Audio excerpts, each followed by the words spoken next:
Саламатсыздар ма, құрметті әдеп жөніндегі кеңестің мүшелері, шақырылғандар, хатшылық мәжілісте кеңес мүшелерінің кворумы бар жоғын баяндаңыздар. Олай болса, кеңестің кезекті отырысын ашық деп жариялаймын.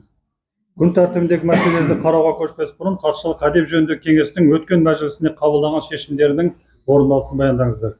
2023 жылы 31 тамызда өткізілген кеңестің шешіміне сәйкес 2022 және 23 жылдың 8 айының қорытындылары бойынша Маңғыстау облысы мемлекеттік сәулет құрылыс бақылауы басқармасына мемлекеттік қызмет, сыбайлас жемқорлыққа қарсы іс-қимыл, мемлекеттік көрсетілетін қызметтер туралы заңнамаларын және әдеп кодексі талаптарын орындалысы туралы басқарма басшысының есебі.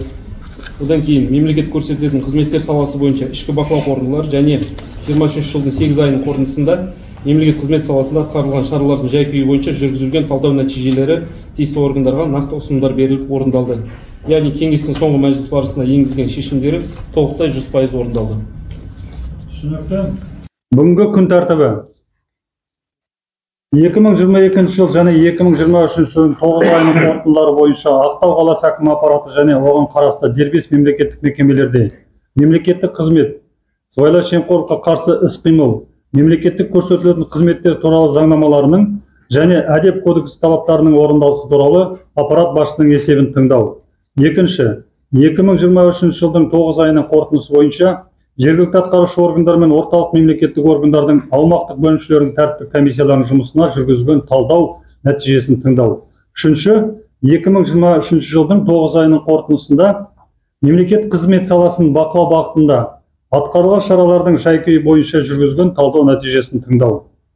Күн тәртібі бойынша сұрақтарыңыз бар ма, әріптестер?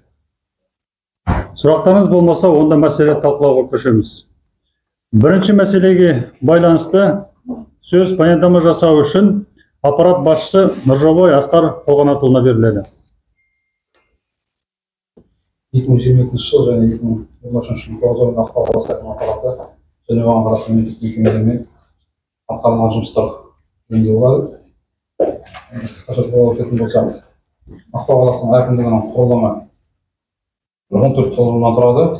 Ол Ақтау қаласы және Омырзақ ауданы әкімі аппараттары және 12 дербес бөлімнен құралған. Мемлекеттік қызмет, қала әкімдігі мемлекеттік қызметшілердің штат саны 124 бірлік құрайды. Бұрын 120 болған бір штаттық бірлік облыс әкімінің қаулысымен былтырғы жылы қала әкімінің орынбасарының бір бірлікке қысқартылды. Ағымдағы жылдың 9 айының қорытындысы бойынша мемлекеттік қызметшілердің 24 штаттық бірлігінің 14-і бос орында 9 айдың аяғында. Оның ішінде 4-і 3 жасқа дейінгі бала күтімдердің орындалу болса, Ақтау қаласы әкімдігі бойынша мемлекеттік қызметшілердің мемлекеттік қызметтегі орташа еңбек 8 жыл 9 айды құраса, орташа жас мөлшері 36 жасты құрайды. Кадрлық толықтырулар.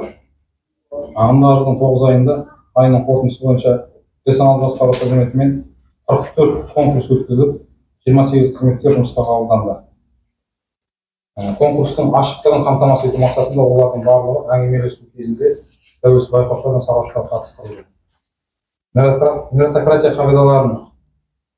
қағидалары бойынша 2023 жылдың 9 айында 5 мемлекеттік қызметшінің лауазымы жоғарылады. Ағымдағы жылдың 9 айында 34 мемлекеттік қызметтер жұмыстан босатылды. Олардың бөлім саралайтын болсақ, қызметтердің жұмысқа шығуына байланысты 2, мекеменің таратылуына байланысты 2, басқа мемлекеттік қызметке ауысу 11, өзге себептермен, басқа қалаға көшіп кету тағы сол заттардың 11, өз еркімен шығуы керек. Және де біреуі өзінің кейбіреулері айыптау үкімі шығып, айыптау үкіміне сәйкес өз ауылының әкімі қызметінен босатылған. Талдау жасалып отырған мерзім ішінде Қазақстан Республикасы президент жанындағы мемлекеттік басқару академиясының Маңғыстау облыстық филиалының біліктілігін арттыруға 18, қайта даярлауға 15 мемлекеттік қызметшіні оқыту жоспарлар, олардың барлығы 100% орындалды.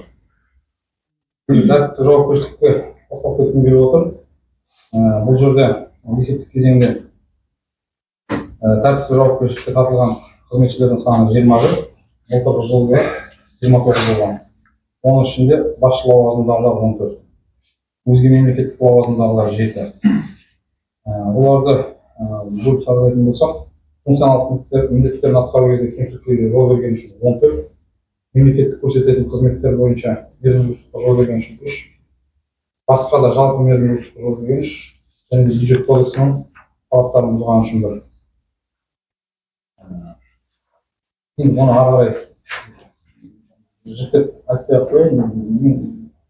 Айтып кететін нәрсе бұл осы есептік кезеңде және былтырғы жылда да биыл да Қазақстан Республикасы мемлекеттік қызмет туралы заңның 20-ші бабының талабына сәйкес әдеп кодексінің талаптарын бұзған фактілер қала әкімдігінің қызметкерлері тарапынан орын алған жоқ.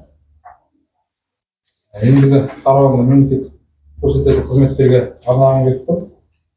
Бұл жерде қала әкімдігі мемлекеттік қызмет түріне сәйкес 57 мемлекеттік қызмет түрлерін көрсетеді.